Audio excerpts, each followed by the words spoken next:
A draw looks the most likely outcome at Lord's, one which won't help Warwickshire in their bid to complete a remarkable treble this summer. That after Chris Rogers, Neil Dexter and John Simpson all struck 50s for Middlesex on the penultimate day of their LV County Championship match. Day 3 began with the home side responding to Warwickshire's 362 for 8 declared, their innings ending earlier than they would have hoped for due to the poor weather in London on Monday.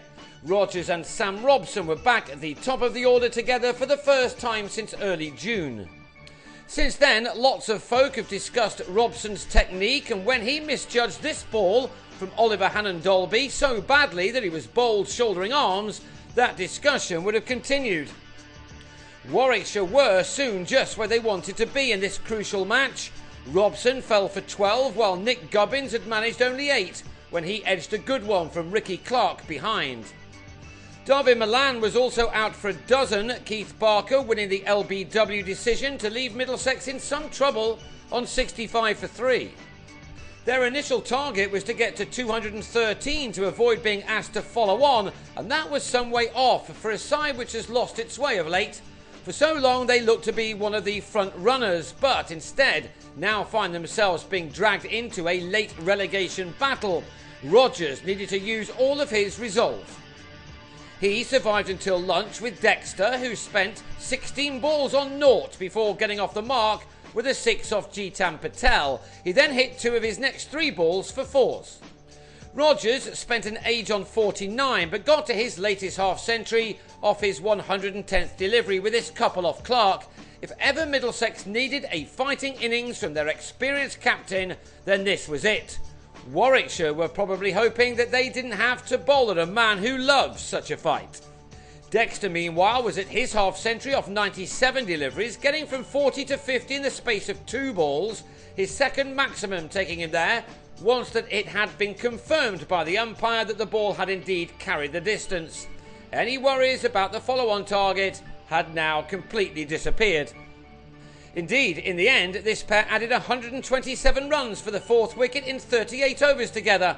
With the pitch playing well, both men would have fancied getting to 3 figures, although, as it was to turn out, neither of them managed that feat.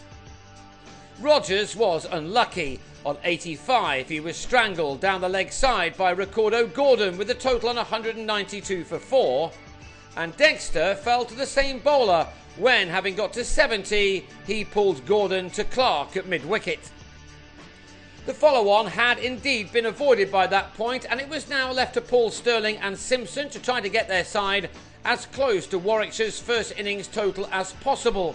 With a draw not much good to the visitors here in their pursuit of the title, a draw coupled with a defeat for either Lancashire or Durham on Wednesday will ease the relegation fears which have just crept upon Middlesex, who have been out of action in this competition for quite a while.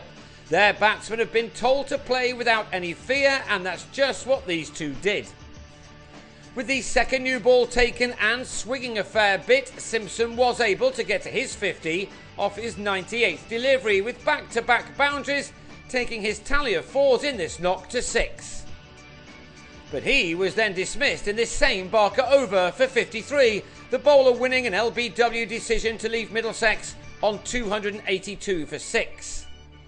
Stirling and James Harris then saw out the remaining 8 overs in taking the total to 310, and that leaves the home side trailing by 52 runs with 3 sessions of this match remaining. It's difficult to see how either team can force a victory from this position.